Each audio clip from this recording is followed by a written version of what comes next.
Hi, I'm Steve Garrett, and I want to talk to you about speakers at RYLA. One of the great skills of leadership is listening. Let's start with Harvey Mackey, author, motivational speaker, who said, "You learn when you listen. You earn when you listen, not just money. You also learn respect." You know, a quote that I like to use, and I give a speech on listening, I give a talk on listening, basically to salesmen. Um, you can't be a great leader unless you know where you're going, and you can't be a great leader unless you know where you're starting at. And so I like a quote from Lou Holtz, famed football coach. "I never learned anything while I was talking." It's a matter of where you start and where people want to go that you can lead them to.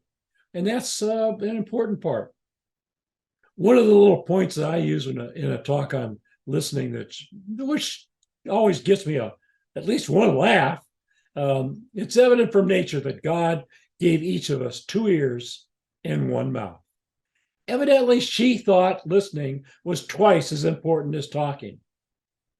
Imagine with me that we're all traveling at 500 miles per hour at an altitude of 30,000 feet in the air in an airplane built by the lowest bidder. And you hear this message from the pilot. "Ladies and gentlemen, this is your captain speaking. In about 5 minutes we are going to make an emergency landing. If you listen carefully to the instructions I am about to give, there will be no injuries or deaths."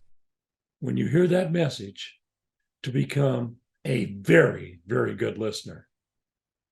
You know, a key element of being a good listener is to try to comprehend what people are saying, even if you disagree with what they are saying. And, you know, a good listener tries to understand what the other person is saying. In the end, he may disagree sharply, but because he disagrees, he wants to know exactly what it is he is disagreeing with.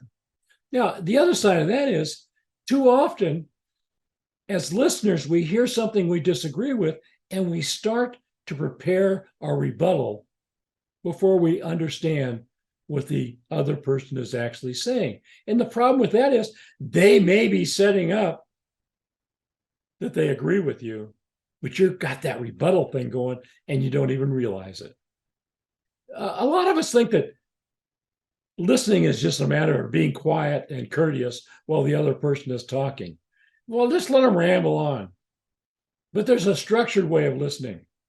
To focus your attention on the speaker, to try to get some understanding of what it is. It's called active listening, and it's much different than passive listening. It's got some skills to it that you can utilize. You know, in his book, 7 Habits of Highly Effective People, Stephen Covey said, "Seek first to understand, then to be understood." And, you know, that's kind of a key element of listening.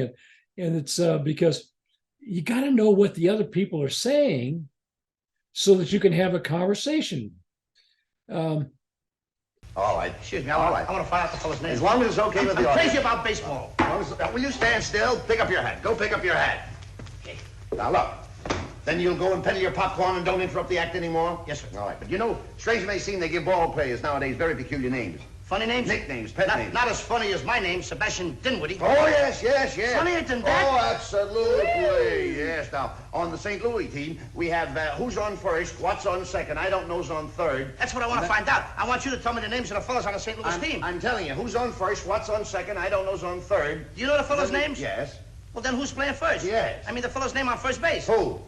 The fellow playing first base for St. Louis. Who? The guy on first base. Who is on first?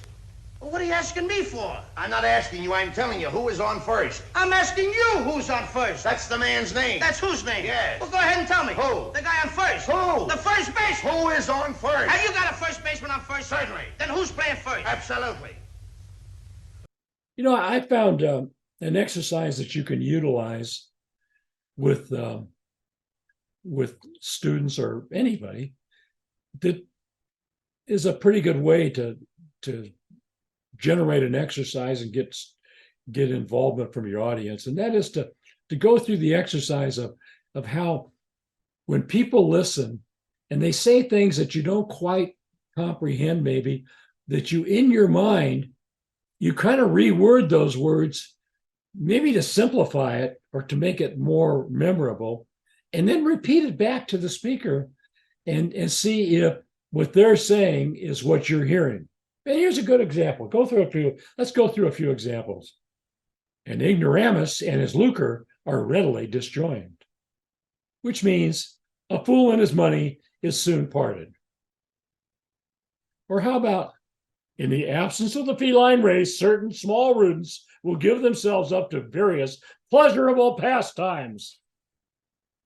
When the cat's away, the mice will play. How about a plethora of culinary specialists vitiate the liquid in which a variety of nutritional substances have been simmered? Too many cooks spoil the broth.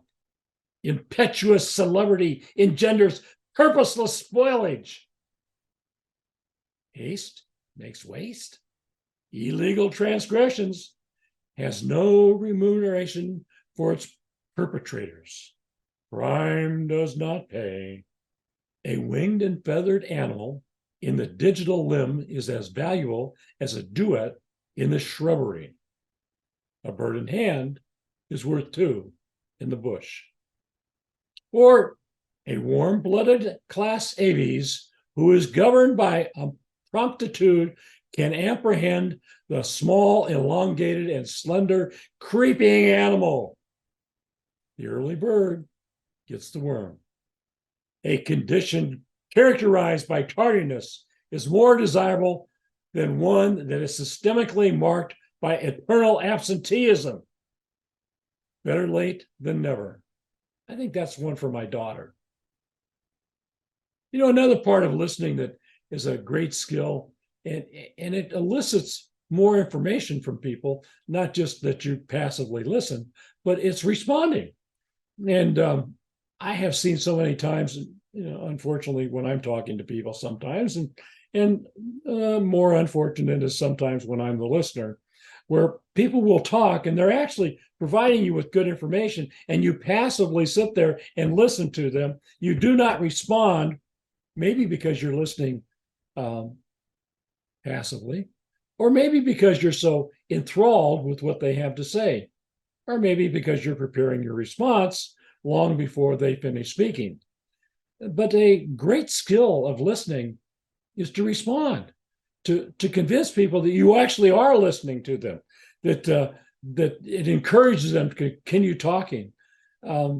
Or closing your eyes and starting to yawn tells them that maybe you're done with them speaking a little bit. And then there's the leadership talent of listening. Quote John Bryan, former CEO of Sara Lee. You have to be willing sometimes to listen to some remarkably bad opinions, because if you say to someone, that is the silliest thing I have ever heard, get out of here, then you will never get anything out of that person again, and you might as well have puppet on a string or a robot. Now, think about how important that is to leadership.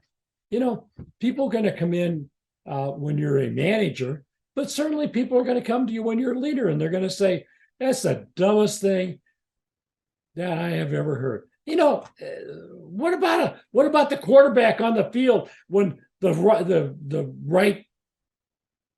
what about the quarterback on the field when the right end says, I'm free every time I go out, I'm free, throw the ball to me? And the quarterback says, that's the silliest thing I've ever heard. That's not in the plan. That's not in the plan. On the next round, the end stops telling him that he's free, and they lose the game. They had 20, 30 opportunities to throw a touchdown, but he didn't listen. And that goes on all the time in all kinds of leadership situations and management situations, where the people that you're leading come to you with information, with ideas, and you just dismiss them. And you stop getting information and ideas. It's an encouragement that you want to give people. A long time ago, I dealt with a doctor who was not a very good doctor, and he really wanted to rush things through. So you would come in and say, I'm not feeling very good. And he'd say, great, here's a prescription. Now you just kind of thought, what does he know? That he's diagnosing me and giving me a prescription for something. He doesn't even know what's wrong. Prescription without diagnosis is malpractice. And it doesn't matter what the context is. If you don't listen to people, you don't know what the response should be. So as a listener, it's malpractice to not listen to what people are saying. I'm Steve Garrett. I've had my say. Get your Rotarians at your speakers at RYLA. Thank you for listening. Thank you for listening to what I had to say. I'm Steve Garrett.